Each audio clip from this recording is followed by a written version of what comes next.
très franchement. Donc oui, les pertes sont importantes, mais quand le mercato de Lyon, je pense que on est dans une période une sorte de transition. Je veux pas employer de gros mots, mais je pense que les joueurs qui arrivent, c'est des joueurs qui sont jeunes, qui ont un fort potentiel, qui peuvent faire progresser le club sur le moyen terme.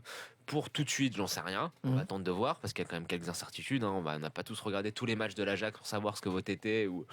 D'autant que lui non plus. Lui, on a beaucoup regardé du banc. Ouais, les matchs de l'Ajax. Et la réponse, c'est les Lyonnais ont-ils progressé par rapport à la saison dernière?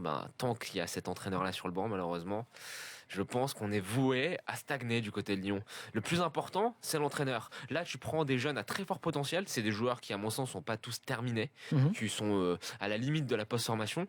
Et quand tu as ce genre de joueurs, il faut un entraîneur qui soit capable de les faire progresser, de les faire avancer. Et je pense pas qu'avec Genesio ce soit le cas. Alpha. Ah oui, c'était mon avis sur notamment le départ de Lacazette, qui était pour moi l'occasion pour Lyon de mettre en place une vraie politique sportive.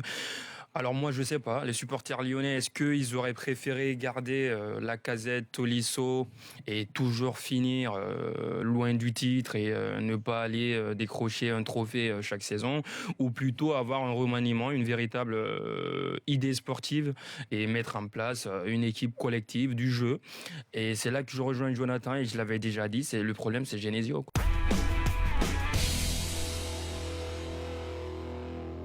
Et cette année, quand tu finis 6e de Première Ligue, même si tu remportes l'Europa League, on a pratiquement plus oublié que tu as gagné l'Europa League. Quand tu finis 6e de Première Ligue, beaucoup de critiques se sont abattues sur lui, notamment sur les prestations à Anfield, les prestations face à Guardiola, la défaite tactique qu'il avait prise face à Guardiola. L'Europa League sauve sa saison pratiquement, mais je suis très déçu des recrues de cette saison. Lukaku, il est très bon en Première Ligue, il peut t'aider. Aujourd'hui, c'est devenu un joueur expérimenté de la Première Ligue, mais j'attendais un petit peu plus en termes de transfert, surtout quand tu as une enveloppe que Ed Wood te donne à ta volonté. J'attendais un petit peu plus. Et pour la Ligue des Champions, je pense que ça ne va pas être tonitruant comme retour pour José. Ton avis, Alpha? Jonathan. Lui, c'est Jonathan. Alpha. Ton avis, Jonathan? D'un côté, est-ce que la Ligue des Champions c'est un objectif pour ce Manchester-là? Moi, je pense Mourinho, oui, parce qu'il attend de devenir le troisième coach, il a gagné 3 Ligues des Champions. Oui, mais je pense que l'Europe, son objectif à court terme, d'abord, c'est de regagner le championnat. Là, il a une équipe faite pour gagner le championnat.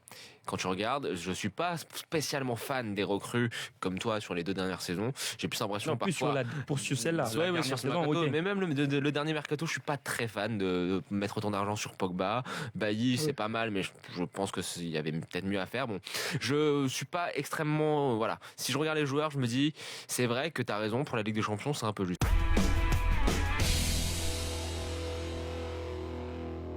Cette équipe, elle a tout, à mon sens.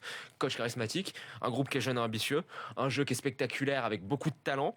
Et je pense que surtout l'expérience de la saison dernière, où c'est passé à très peu de pouvoir concurrencer la Juve et à très peu en Ligue des Champions face au Real, ça va leur servir et j'ai hâte de les voir. Tu dis champion d'Italie et vainqueur de la Ligue des Champions? Non, pas forcément, mais je pense que c'est. Non, j'ai dit que c'était une équipe sensation. Tu te mets dans le contexte napolitain, en fait. Ouais, je pense que ça va être une équipe qu'on va forcément suivre. Ils vont jouer le titre. Ils vont jouer le titre, ça déjà, c'est sûr. Et je pense qu'en Ligue des Champions, ça peut être une équipe qui peut faire la surprise pour aller dans le dernier carré. S'ils tombent pas sur un gros, j'ai envie de te dire, s'ils tombent pas sur un gros comme ils l'ont fait, parce que pour moi la saison dernière, s'ils tombaient pas sur le Real, c'était une équipe capable, on l'a vu, ce qu'ils ont fait du côté en finale, mais ils étaient quand même capables d'aller au moins loin en demi-finale. Dans le dernier carré.